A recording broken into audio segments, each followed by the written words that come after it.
Hello there.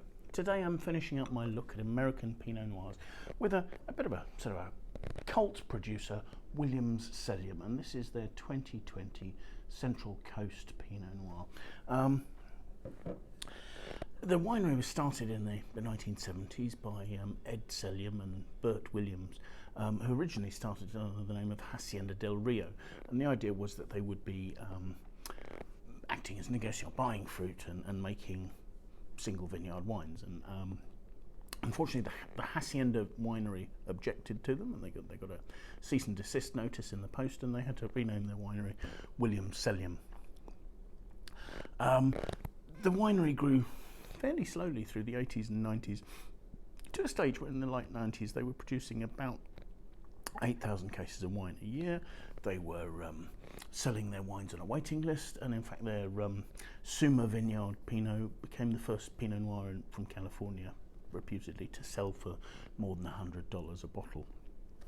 So they'd established their reputation quite well, and so they sold at that stage to John and Kathy Dyson, who put some money into the business and actually established some estate vineyards.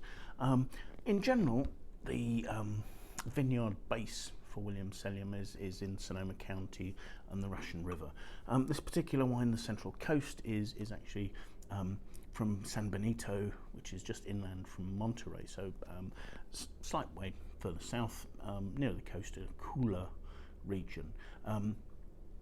This particular vineyard, the Vina Verde vineyard, is owned by them, and the wine is entitled to the San Benito AVA.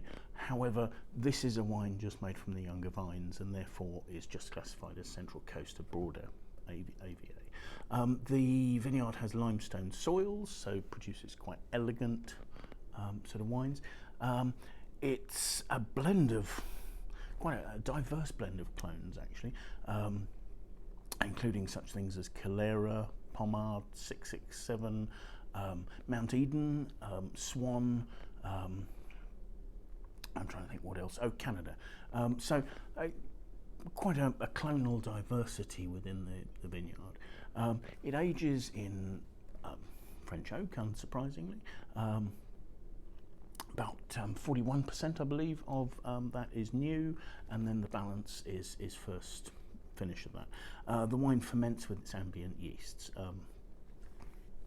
so they're trying not to interfere with it too much, and I think a lot of their wines are bottled unfiltered. I don't know about this particular one. So let's have a look at it here. We've got quite a darkly pigmented wine, and almost sort of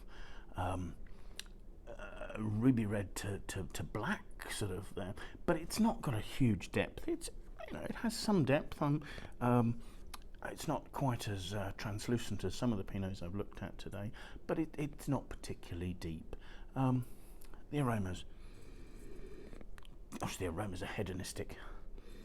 There's a real blend of ripe, dark, pungent fruit, sort of velvety plum notes,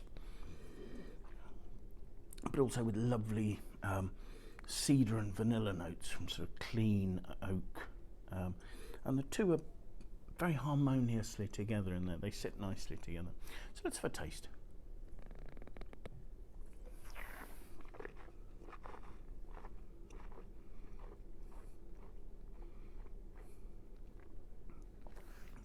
This is a wine where the structure is still quite to the fore, giving it cedary notes and some cinnamony spice. There's a depth of ripe, dark plum, Dems and Bullis, that sort of note. There's a velvety texture.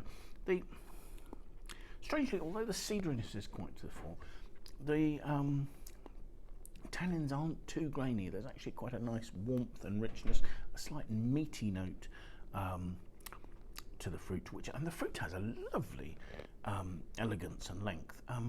There's good acidity, but it doesn't seem to be particularly mouth-watering. I mean, some of the Pinots I've tried recently have been much fresher than this. This is much more rich, ripe, and quite opulent. The texture is rounded. The finish is a sort of a beautiful sort of rich, almost slightly dried fruits note there, sort of you know, slight raisiny notes, I think, over the sort of the deep dark red to black fruits of Pinot.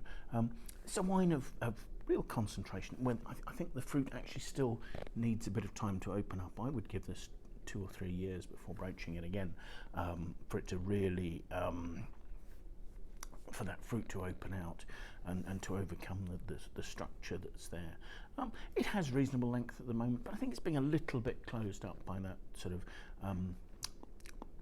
quite present cedary structure. I mean, the cedar is beautifully integrated with the fruit, and you can see why these are wines that people get very excited about. There's a real attractiveness and a balance here, and an ease of that balance that is delightful. So I hope you find that really interesting. Thank you very much for joining us. And Williams Selyem, Central Coast Pinot Noir from 2020.